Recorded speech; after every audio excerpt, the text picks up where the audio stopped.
Pero ahora llega una de las mesas redondas más esperadas. Se titula El pitch perfecto, ¿qué buscan los inversores? Y sin duda es especialmente esperada por todas aquellas startups que buscan inversiones. Vamos a tener la oportunidad de hacer un ejercicio de empatía con los inversores para entender qué es lo que buscan y qué es aquello que más valoran a la hora de tomar decisiones de inversión. Vamos a pedir, por favor, a todos los panelistas que ocupen sus lugares y ahora os los presento. En primer lugar, muchas gracias a todos por venir. Os presento. Tenemos a David Valls. Él nació en Valencia, vivió 12 años en Estados Unidos, donde realizó gran parte de sus estudios. Se licenció en Financial Management por la Universidad de Hudson en Nueva Inglaterra. Además, pasó casi un año en Seúl, trabajando en temas de relaciones internacionales y diplomacia. Trabajó como Financial Advisor para la delegación de la Unión Europea en la ONU, formando parte del equipo de negociación de presupuestos de operaciones de paz. Tras esta etapa, volvió a su tierra natal, donde trabajó con varias startups de innovación hasta empezar la Investing Valencia como Project Manager. Encantado de tenerte aquí, David. Vamos con Alberto.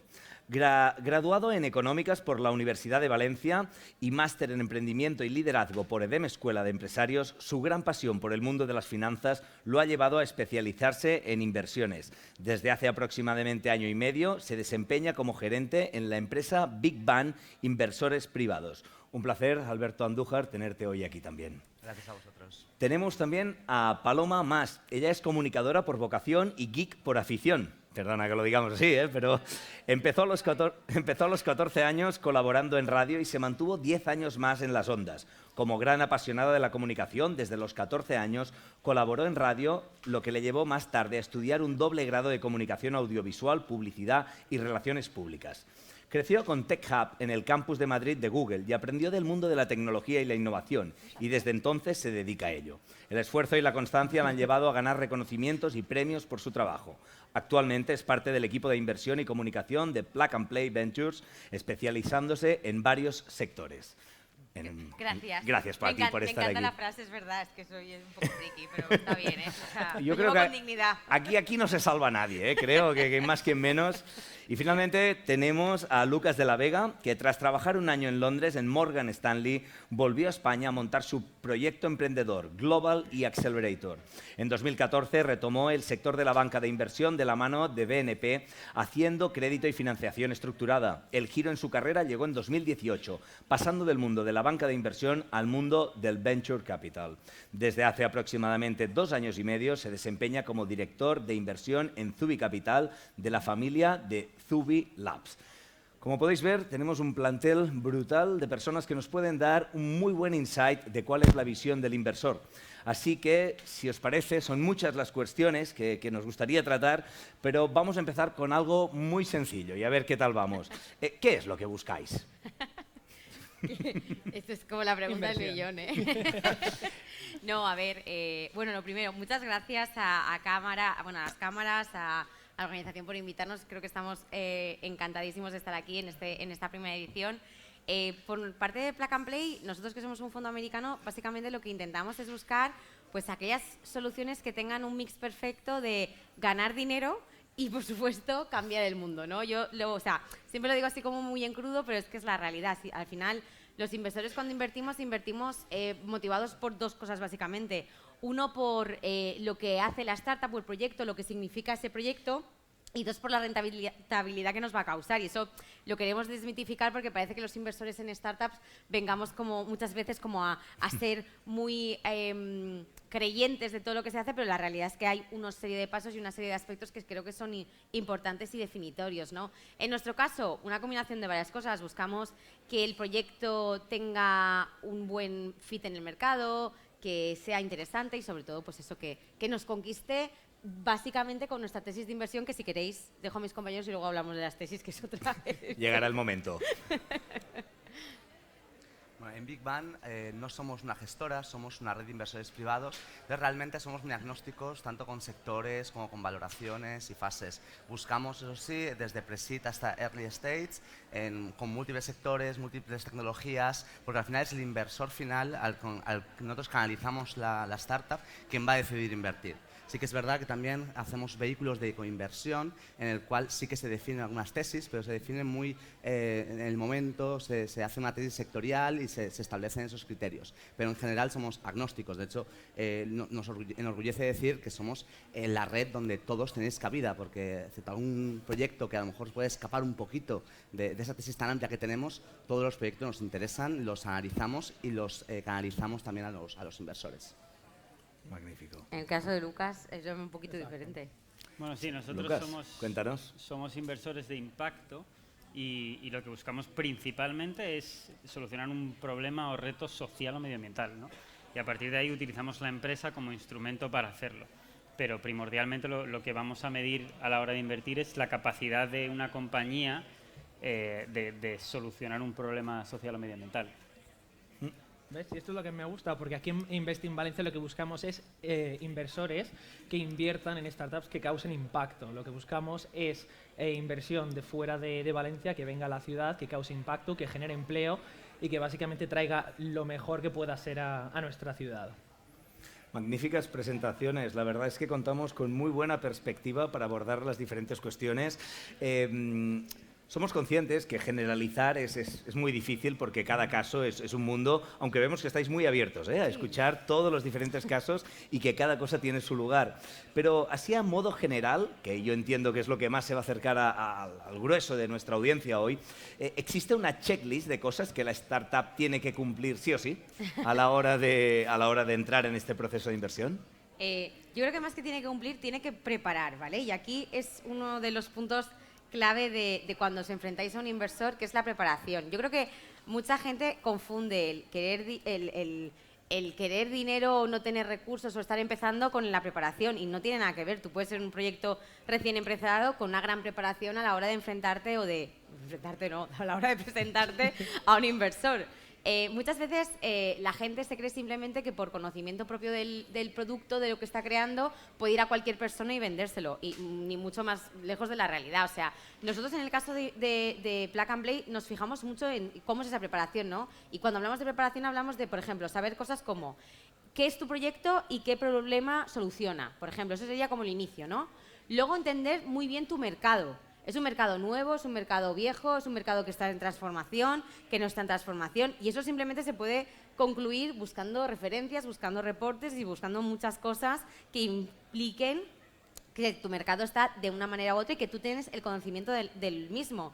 Y luego, sobre todo, los inversores de tecnología, como somos nosotros, lo que buscamos no es tanto el pasado y el presente, buscamos el futuro de la compañía. Al final lo que tenéis que conquistar es entender cuál es tu visión, ¿no? O sea, qué es lo que quieres conseguir, cuáles son tus hitos que te quieres marcar, cuál es la facturación que quieres conseguir, y a través de ahí vemos cómo es el equipo que está detrás y el emprendedor que está detrás, que al final es, yo creo que lo más definitorio, ¿no? O sea, cuando se invita en proyectos tan tempranos, lo que quieres es conocer si la ambición de ese emprendedor o emprendedora llega hasta tal punto y tú le quieres acompañar en el mismo. O sea, yo creo que al final es una cuestión de alinear expectativas con saber un poco qué es lo que está buscando el inversor. Se ha hablado mucho de actitud, ¿no? ¿Buscáis también este factor humano en los equipos? Yo creo que es fundamental. De hecho, el punto principal de una startup, de un proyecto tan temprano, es la ejecución del mismo. Y la ejecución se traduce en el equipo emprendedor. Tú tienes que ver que el equipo emprendedor esté muy balanceado, que sean muy complementarios entre sí los roles, que realmente sean uno, que estén full time. Eso es un punto que me parece imprescindible para contar financiación. Si no hay un equipo full time, el inversor no va a confiar. Yo, ¿por qué voy a poner mi dinero en este proyecto cuando realmente ni siquiera ellos mismos están apostando, ¿no? en su tiempo con el proyecto? Entonces yo creo que eso es clave.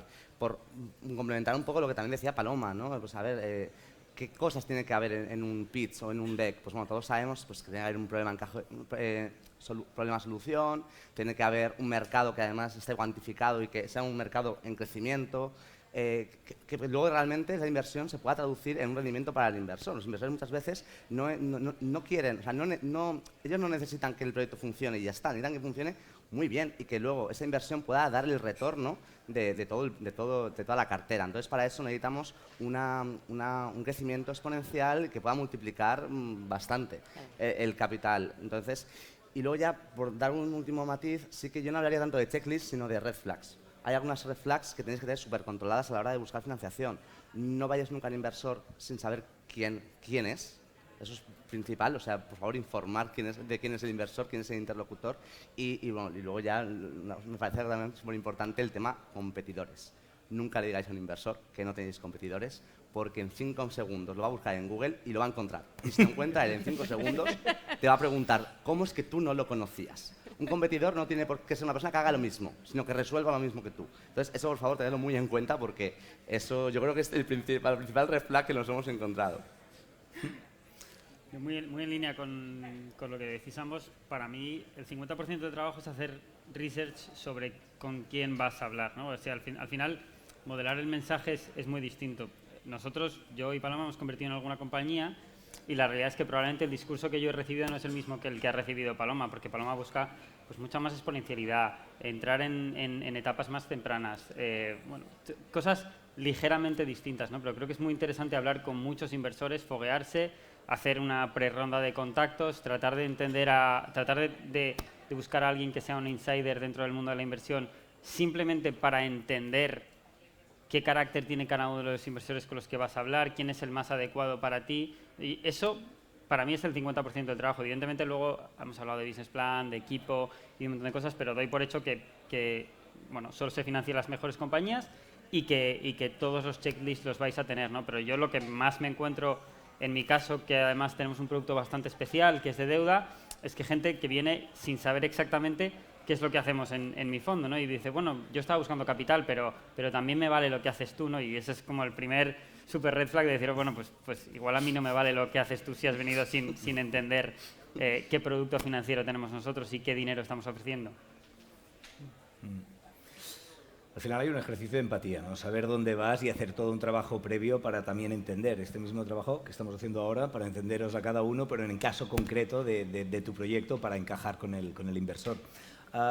Bien, no sé si querías añadir alguna cosita, se ha dicho mucha cosa aquí, pero... No, bueno, solamente comentar pues eso, que en la ciudad de Valencia, por ejemplo, me orgullece ver la cantidad de startups de calidad que tenemos, que atrae a fondos como los vuestros y a inversores como vosotros y vosotras, que están interesados aquí en invertir en nuestras startups, porque sí que es verdad que Valencia está potenciando muchísimo el ecosistema startupero y está viendo mucho el potencial de eso, y ahora con la nueva ley de startup que se ha pasado, sí que es verdad que estamos esperando un gran boom en este sector en Valencia. Si quieres ahondar un poquito más en este tema, creo que puede haber muchas personas interesantes. Si quieres apuntar más cómo está esto, cómo se está moviendo, cuáles son los ritmos, este puede ser un buen momento. Sí, pues la verdad es que la ciudad de Valencia está apostando muchísimo desde eventos, ayudas, con oficinas, la creación de oficinas como la nuestra, que es de atracción de inversión.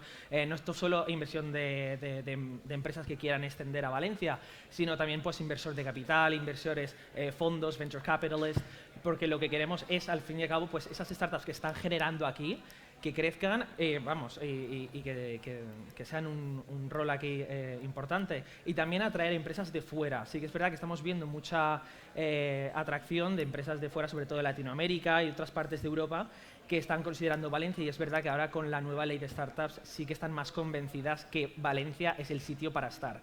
Y bueno, desde el ecosistema, desde Demium, Lanzadera, o sea, tenemos muchísimas aceleradoras y incubadoras aquí en la ciudad que también están apostando por este impulso que, gracias al gobierno vamos a poder ver aquí en la ciudad mucho más fuerte.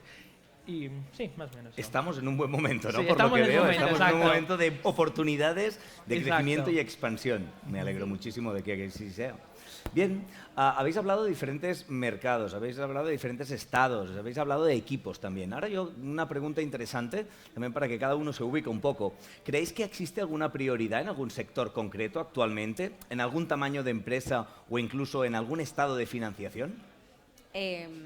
Bueno, te vamos a dar 4 respuestas muy diferentes porque es a lo que hemos venido, es a lo que hemos venido. En el caso de Plug and Play, sí que es verdad que por el contexto desde 2022, que ha sido súper movido a nivel de lo que son valoraciones y demás, Sí que es verdad que parece que las fases tempranas están un poquito menos dañadas de lo que ha sido el año de valoraciones, inflaciones y demás. O sea, que es decir, las fases tempranas parece que antes eran como, o sea, no eran el patito feo, pero era como que les costaba un poco más cómo buscar esos fondos. Ahora yo creo que todo el mundo está más abierto a conocer fases tempranas.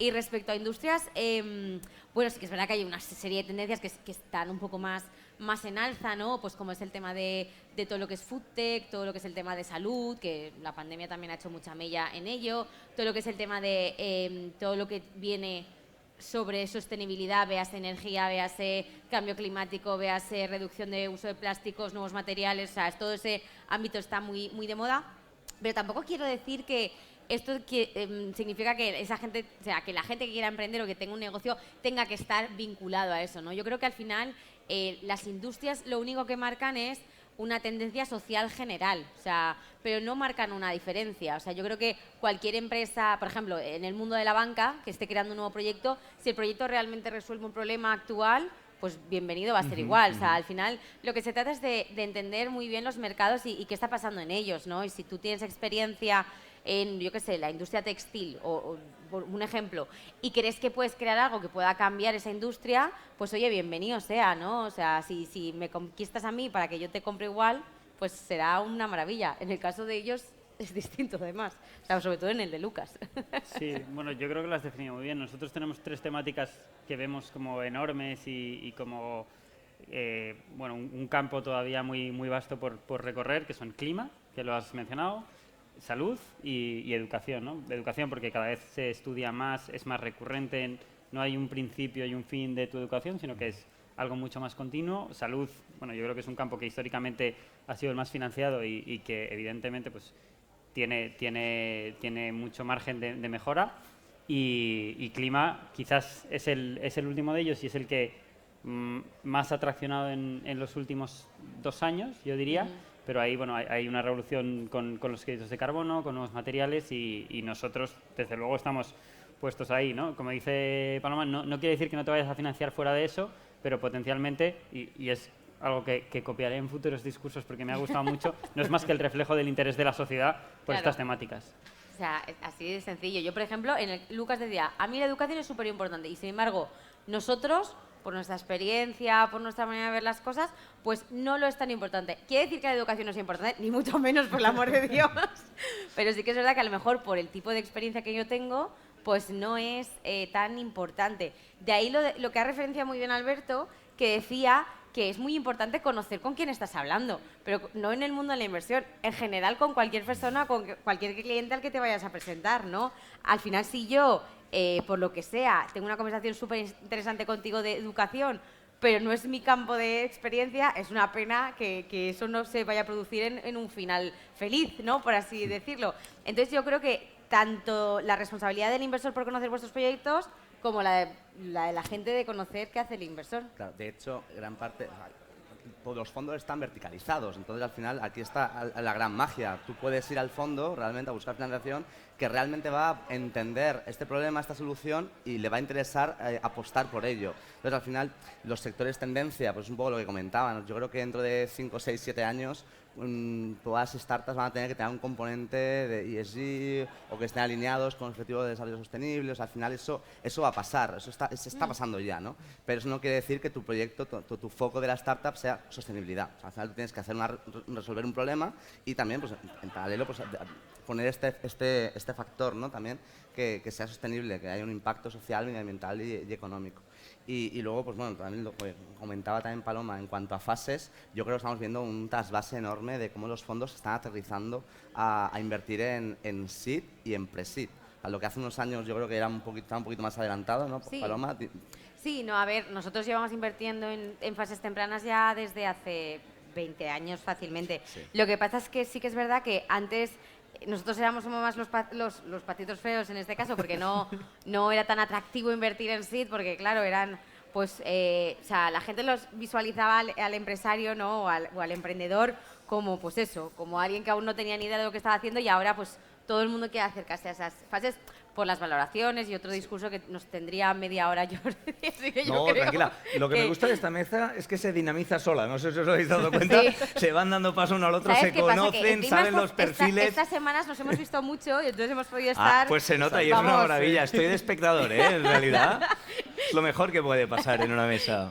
Y David también, o sea, esta semana justo hablábamos de todo el cambio que habéis hecho. Y de hecho, por también poner un contrapunto en esto, ¿no?, de las valoraciones y cómo los fondos están yendo también un poquito más a la parte pre-seed, al final el pre-seed y el seed estaban muy reservados al principio a otros inversores, a otro tipo de inversores como son los business angels, que son inversores particulares que invierten su dinero propio en proyectos. Y son los proyectos a los que pueden acceder también por la valoración que tienen y porque además, como pueden tener un expertise concreto, pues bueno, suelen buscar proyectos que en sector pues encajen, ¿no?, en su know-how. Y estamos viendo un poco también esto, de hecho se están despertando ahora no polémicas, no discusiones, pero sí conversaciones entre fondos y business angels para ver cómo poder encontrar conjuntamente una ética de inversión para que no se pisen, porque al revés, para que colaboren, porque al final todas las tipologías de inversiones son súper complementarias y yo creo que lo que tenemos que hacer, y de hecho parte del trabajo que hacemos en Big Bang es hacer eso, ¿no? Es conectar al Family Office con el Venture Capital, con el Corporate Venture y con el Business Angel para que surjan esas coinversiones y que realmente a la hora de invertir no se estén chafando los deals, ¿no? Porque al final hay espacio. Incluso tenía el otro día en el congreso que hicimos en Big Bang un fondo de capital que me decía es que estamos súper interesados en generar relaciones con business angels porque nos sirven, algunos de ellos, para mapear lo que hay en el mercado y nosotros poder luego hacer ese follow-on o esa desinversión del business angel y entrar nosotros en la siguiente ronda con eso. Entonces es muy interesante, ¿no?, que favorezcamos en este ecosistema esta colaboración entre players. David, no sé en Valencia si se da alguna cosa a más de las que ya han comentado que puedas apuntar. Sí, bueno, la verdad es que desde nuestra oficina de inversión nos hemos centrado en 4 ejes estratégicos, que son uno, logística, por la importancia que tiene el puerto de Valencia, que es el número 1 del Mediterráneo y 4 de Europa. Bienestar y salud, porque tenemos grandes entidades aquí en la ciudad, que son como el IVO, el IBI. Luego, ciberseguridad y 5G dentro de tecnología, ya que, pues, que estamos apostando mucho por esos 2 sectores dentro del sector TIC. Y luego bienestar y salud y también deporte, deporte y diseño, eso, porque Valencia ha sido nombrada como la capital mundial del diseño este año y deporte porque tenemos el maratón el 4 de diciembre, que es uno de los más importantes de España y referente ya a nivel mundial. Entonces, pues sí que son uno de los ejes que nosotros en la oficina nos centramos para Valencia, pero también en relación con lo que me decían aquí mis compañeros, es que Valencia está centrando mucho el tema de innovación. Innovación e impacto positivo. También es verdad, pues eso, que si no resuelves algo que ya está resuelto, entonces no estás generando nada adicional, pero lo bonito de las startups es eso, que pueden pensar fuera del think outside the box, como dicen, ¿no? Y básicamente pues maximizar ese impacto que puedes causar, impacto positivo. Entonces para eso también está nuestra oficina aquí, que es para causar ese impacto positivo y fomentarlo y básicamente atraerlo aquí a la ciudad y retenerlo. Porque de alguna manera refuerzas ya los puntos fuertes de esta ciudad, ¿no? En tu criterio de inversión. Exacto. Bien, iba a hacer otra pregunta, pero la habéis respuesto ya, así que vais un paso por delante. Sí, no, la tenemos. Sí que quiere decir, Jordi, una cosa. Vamos a darle más faena a David porque Valencia la semana que viene resuelve si somos capital europea de la innovación. Sí. Para darle más faena al pobre David y que ya nos odie ya más del... No, no nos odia, pobrecito. Más trabajo. No, más trabajo, buen trabajo.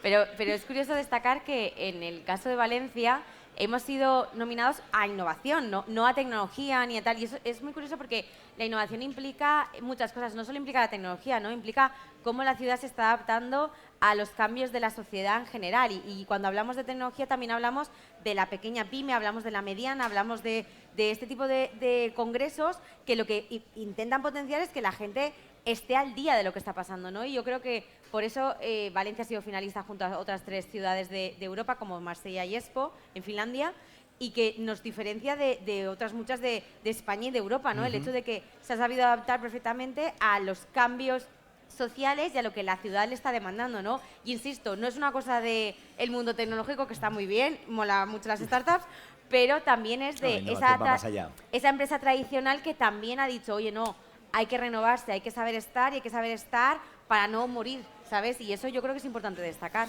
Sin duda. Nos quedan unos 6 minutitos. Sí. Yo creo que es importante que podamos hacer alguna pregunta. ¿Vais bien? ¿Alguien tiene preguntas? Sí, ¿no? Vale, no me he imaginado que digo, luego nos quedemos aquí en blanco. ¿Qué os parece si empiezo yo con la primera y a ver si alguien me la responde? Sí. Si alguien quiere apuntar algo, que se sienta libre. Pero una de las cosas a la hora de presentar es el pitch. ¿Qué características tiene el pitch perfecto? No sé quién se anima aquí. Todos estáis muy animados, en realidad, pero... Lucas. Sí, Venga, Lucas.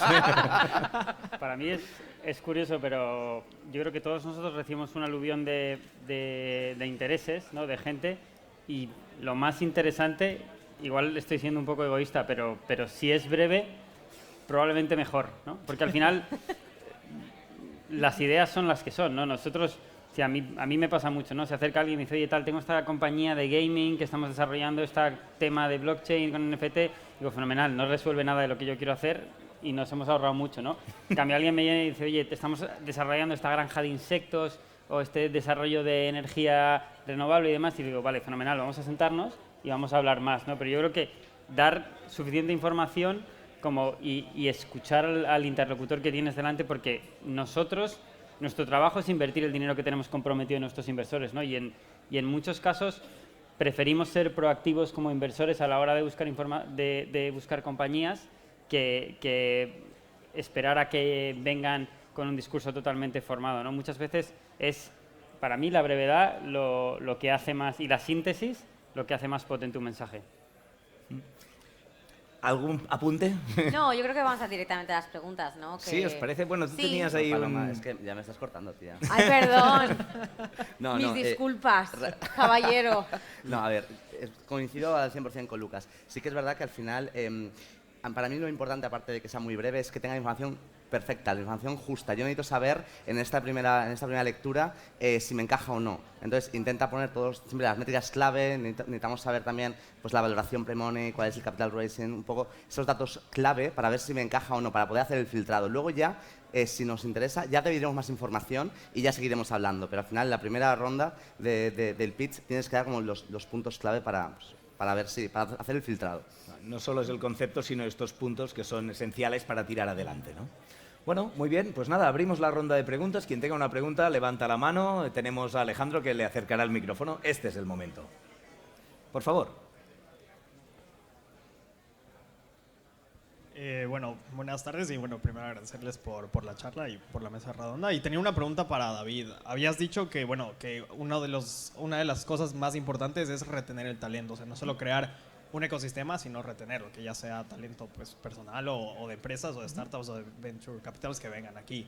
Y mi pregunta era, ¿qué se está haciendo para retener ese talento y de qué manera se compite con otras ciudades como pueden ser en Europa, Berlín o Silicon Valley? O realmente, pues, o sea, ¿qué se está haciendo por parte de Valencia? Pues una de las formas en la que estamos ayudando con la retención de talento aquí en Valencia es atrayendo empresas de calidad, que generen empleo de calidad, que paguen sueldos buenos, porque también es verdad que a nivel, pues, Valencia tiene un potencial muy bueno, como hemos hablado. Entonces, ¿qué pasa? Traemos a esas empresas, como por ejemplo, recientemente nuestra oficina trajo a Lufthansa Technik, trajo a Siemens Mobility, ha traído a Odoo. Entonces, estos están creando ya empleo muy potente. Tenemos un par también que estamos trabajando ahora en unos últimos momentos. Hemos creado, o sea, en 10 meses, más de 500 empleos de calidad. Entonces, pensamos que una de las formas más importantes de retener talento y atraerlo de vuelta, sobre todo aquel talento valenciano que ya se ha ido, que vuelva, e incluso talento de toda España que quiera venir a Valencia, porque aquí se vive, vamos, mira dónde estamos. Entonces, también es verdad que el talento se retiene con una buena calidad de vida, que es algo que Valencia sabe hacer muy bien, y aquí yo creo que estamos todos de acuerdo. La calidad de vida de Valencia es increíble. Entonces, sí que es verdad que ahora, después de la pandemia, la gente se está centrando mucho más en cómo vive, ¿no? En plan de el ir a trabajar y tener el sol, en comer paella en la siesta. O sea, ese tipo de cultura valenciana y cultura española que, vamos, que no podemos perder. Entonces, yo pienso que una de las mejores formas de retener talento es eso, trayendo empresas de calidad que contraten talento local, y al fin y al cabo esa gente se va a quedar aquí porque va a estar contenta y no se tiene que ir fuera a buscar esas oportunidades. Muchísimas gracias. ¿Una pregunta más? Mira, por allí.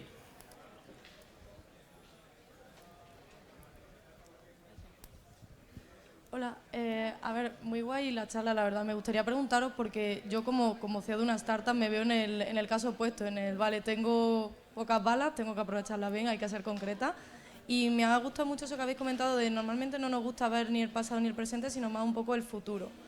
pero también veo una parte en la que quizá el futuro es una visión, pero al final ese futuro va un poco influenciado también por la capacidad de resolver problemas. Entonces, os puede resultar interesante conocer posibles errores que se han cometido y cómo se han solucionado, porque eso también puede influir un poco de cara a futuro. A mí, más que el error, me interesa saber el aprendizaje, ¿no? O sea, quiero decir, si por ejemplo tú has empezado haciendo, te voy a poner un ejemplo muy loco, ¿eh? Si a lo mejor has empezado haciendo una startup de compraventa de productos de ropa, te has dado cuenta que eso no iba a tirar como tú querías y has decidido transformar en un personal shopper y tirar mucho más, yo esa historia me gusta conocerla, porque eso significa que tú has hecho un proceso de validación, de conocimiento de mercado y que al final has llegado a un punto de saber de sobra que eso no iba a funcionar. Eso a mí sí que me interesa, o sea, y esto, la realidad es que nosotros lo que nos gusta entender es de dónde viene el emprendedor y hacia dónde va. El de dónde viene no es entender cada paso que ha hecho en su proyecto, sino entender qué es lo que ha aprendido de un anterior proyecto, de una startup, de lo que sea, y al final tirarlo para adelante. O sea, yo creo que es más el aprendizaje que hayas tenido más allá de los errores que hayas cometido, que son muy importantes y necesarios para ir aprendiendo. O sea que... Pues nada, parece que llegamos al tiempo. Esta mesa daría para mucho. Me encantaría alargarla al máximo porque la verdad que tenéis todo el potencial de ir viendo las necesidades y de avanzaros a muchas de las preguntas que yo mismo tenía apuntadas aquí. Así que por mi parte, muchísimas gracias. Un fuerte aplauso para ellos que hoy han venido a compartir y hacer este ejercicio de empatía. Muchas gracias. Gracias, Lucas. Gracias, Paloma, Alberto y David.